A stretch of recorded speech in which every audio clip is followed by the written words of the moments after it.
HSBC, it never seems to be out of the headlines, most recently threatening to move its headquarters from London and now a job cull in the UK of more than 25,000. So where exactly does the future of one of the world's largest banks lie? Frankie, so HSBC, it seems quite likely that the bank will move back to its place of origin, China. What's the main reason for this, as there have been political rumblings? But does it all come down to profits in the end? Maybe a partly business decision.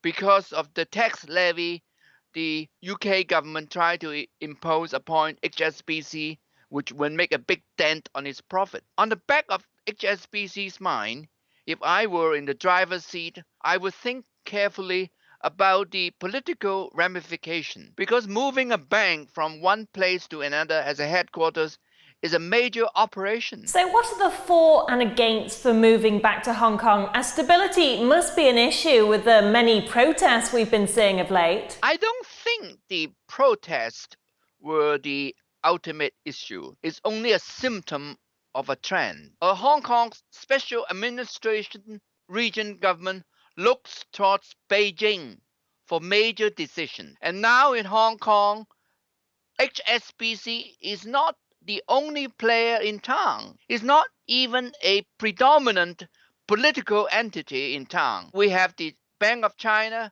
we have the ICBC, the Industrial and Commercial Bank of China, and a lot of Chinese banks which are looking at Hong Kong as a turf, their turf. And the British bank, in my opinion, is out of place in an environment which may not be as friendly or even maybe slightly hostile to a foreign alien origin bank. Please don't forget that in a historical context, the HSBC represent a colonial intrusion into China, and China is very sensitive to a certain extent about its nationalism, and then it may not give the favors which HSBC used to enjoy.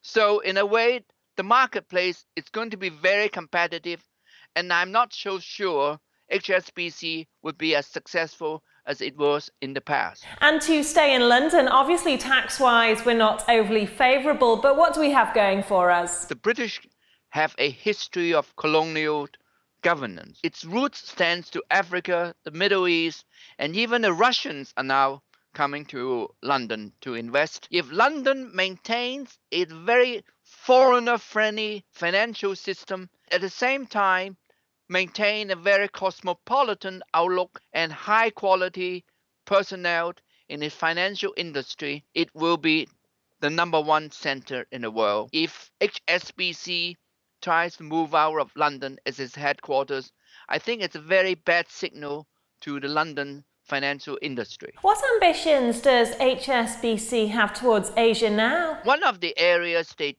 claim they would go into is the Pearl River Delta, which actually those areas surrounding Hong Kong, Shenzhen, Guangzhou, and Guangdong area, and to the extent up to Fujian.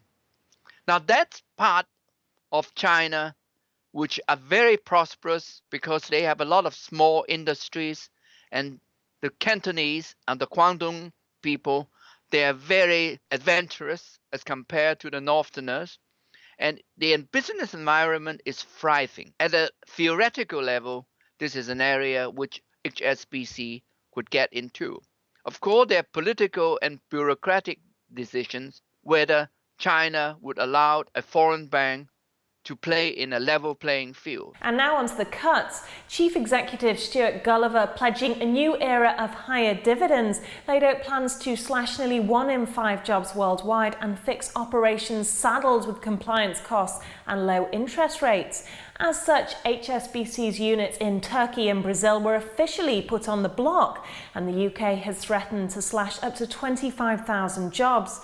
It sounds dramatic, but is this just making the way for new technology and progress, as realistically most banking is now done online and not in branches? It's good news to shareholders, because very often when the financial institution cut its staff, its stock price goes up. I think it's a awakening for HSBC to realize big is not great. Big, that means that you have to go into areas which you're not familiar with. For example, there's certain marketplace very difficult for a foreign operator, like retail banking in a foreign country, because you don't have the name recognition, you don't have the contacts, and then when you acquire those contacts, sometimes it does not fit into your core culture. So HSBC have finally realized, for example, Latin America or some parts of Africa may not be as hospitable